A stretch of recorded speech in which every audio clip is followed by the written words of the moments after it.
so lovely to be here tonight. What a beautiful life. Give yourself some round of applause. You're so lovely. You could say the whole nation stopped for most of the day to sit around and watch Michael Cohen, at this point, a convicted felon, spill all the tea on Trump, as the people say. So the question I have is, does a guy like Michael Cohen deserve praise for exposing Trump? Well, I don't think Michael Cohen deserves any praise because he's been advocating and supporting Trump, covering up for him for 10 plus years.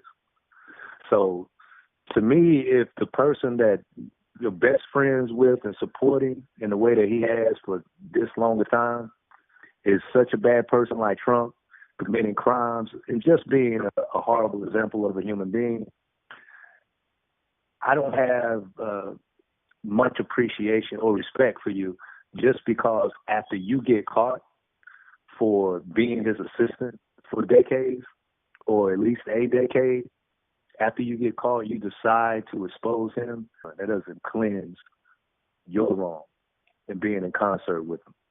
So I don't think he deserves the praise, but I do understand that it could be worse.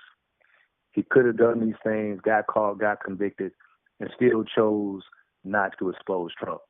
But I'm not big on giving people credit for not being the absolute worst. And that's a lot of times what we do. We want to give somebody praise because they could have been worse. And while there is something to appreciate about not enduring the worst case scenario, I still don't think you deserve praise because we can't forget, for him to have been doing this, I mean, he's not brainwashed. He's a grown man. He was choosing to do these things and doing so in an obsequious, pretty disgusting way.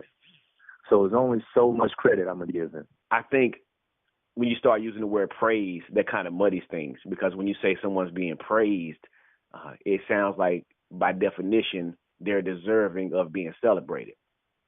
I think yes, to praise him means that we understand that you, Michael Cohen, were completely fine with these things, as you admitted to. You said in your opening statement that he was a racist, that he was a terrible human being, yet you still worked for him for your own selfish interest. Can we praise him for this one thing, but still condemn him as a man and as a human being otherwise? I use the term praise loosely, but if I have to say yes or no, I'll say yes, because he could easily be a Paul Manafort or a Roger Stone. I feel like the way in which he was dedicated to Trump and the way in which Trump treated him just terribly, like he wasn't his devoted slave, turned his back on him, pretty much left him to face his crimes and his consequences. I think he has more of a motivation to expose Trump, and that is greater than him trying to do just what is right and what is best for American people. The way his relationship was spotlighted and how embarrassing it was to him, I think his ego and his pride is a big motive for him doing this as well. And I don't think that can be said about the other people involved. And I only say that because you were talking about how he could make the choice like Paul Manafort and other people. Well, I don't think Paul Manafort and other people were exposed in such an embarrassing light like Cohen was with Trump. And I don't think any of them were treated with such disregard and disrespect and dismissal. Well, you know what? I have to agree with you. You're right. He is incentivized in a way that Manafort and some of these other people are not, because of the specifics of what he did and the way he did this abject performance in the public eye. So you're right. There's not saying there's more self-interest than the other guys, but there's a different incentive to expose himself in this way. So I agree with you there. And also, too, I do agree. Absolutely. I do agree that if you praise an individual's acts, no matter how remote that act is from their body of work as a person, it will bleed over into how you evaluate the person. And I personally think it should. I guess what I'm saying is because the totality of what he's done is be this loyal servant to such a reprehensible human being. This particular act, coming before Congress, coming before the American people, exposing the bigot, the liar, the grifter for what he is still not enough to move his needle in a meaningful way. Well, can we talk about this too? This is important. Can we talk about the fact that because we live here in America, a place that was founded on the principles of white supremacy, the fact that this is a white man, he can be responsible for the most reprehensible crimes over a long period of time in a manner that reflects low character, but at the first opportunity, people will forgive him. People will allow him to be rebranded. It's the reason why you can have the Sean Spicers and all these other people that can work against the country, but then turn around and joke about it on a show or be brought out at an award show instead of being vilified and publicly pilloried for their behavior. There's an eagerness in this society to allow for redemption of white people, and specifically white men the most. That's just a harsh fact. And you're right. It unsettles me to think that a Michael Cohen, even after so many years of criminality, can just be rebranded so easily. So that's why it's hard for me to use the word praise. But I still have to, if we're going one way or the other, I have to say that I would give him praise and qualify it. But it bothers me to think that he's allowed to change his public perception in this way, because we know a lot of other people.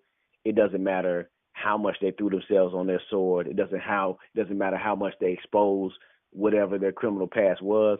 They would never be allowed to be seen as anything other than a criminal that they were. Yeah, and that annoys me too. How a white person, especially a white man, it seems as though they're seen as having this resilient goodness, this everlasting, perpetual goodness is always right there underneath the surface. Whereas if you're a black person or a black man, you have this indelible flaw that undermines your comprehensive value. That does annoy me. I can't get past the fact it's like if you expose the devil for being what he is, yet for years you assisted the devil. It's hard for me to separate you and the devil and say that one is just so much better than the other, more virtuous or not as bad. I know that's not the same. I can't equate that with... Hold on, let me push back on that real quick. Being devilish is the devil. So if you start being less devilish, you're being better. So the second someone, takes a step back from their devilment and does something that's a little bit better, they're behaving better. And they're better than someone else that's fully indulgent in the worst. They are. Now, mind you, again, this is all relative, but it's still true. I completely get how you intellectually distinguish the two, but I guess emotionally I have a hard time doing that. But I don't want to dismiss the fact that, like I said, it is a lot of value to what he has done. And I wouldn't change that scenario. Like they say, have your cake and eat it too. It's like I'm glad he did what he did, and I'm glad we had the value of it, but I still want to retain my unmitigated, harsh assessment of him. Like, this is important to us, what he's doing. And yes, I do think once you start doing better things, you deserve a reevaluation. It's just a question of how much are you reevaluated. And I don't think when you've done as much as he has for the amount, for the length of time, and for the cravenly selfish reasons that he did it, I don't think there's anything you could say in front of a congressional committee that's going to make us reevaluate you to the point that now you're considered a good guy. But I do agree with you. The public gets infatuated with the moment. So right now, if people are mobilized against 45 and they're disgusted by his behavior, the only thing they value is anyone that's helping to solve this problem right now. And so that would help a villain, a bad guy like Michael Cohen, be rebranded as some kind of a hero or even anti-hero. And I do agree with you, that's wrong. Right.